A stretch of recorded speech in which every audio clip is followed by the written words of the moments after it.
We want to check in with Pamela Gardner. She's been in Plymouth today, where the snow hasn't stacked up as much as some inland areas because it's wetter, but that's causing some of those power outage issues. Pamela?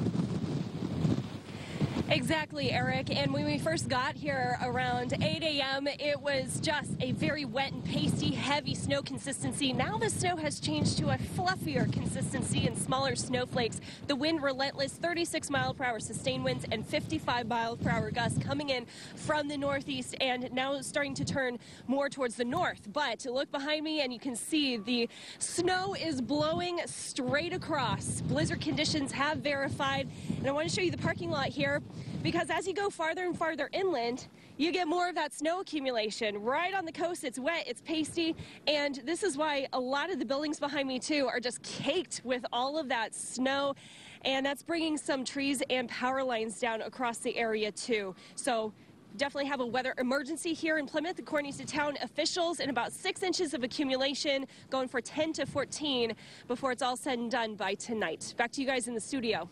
Pamela Gardner, thank you very much. Live in Plymouth. I think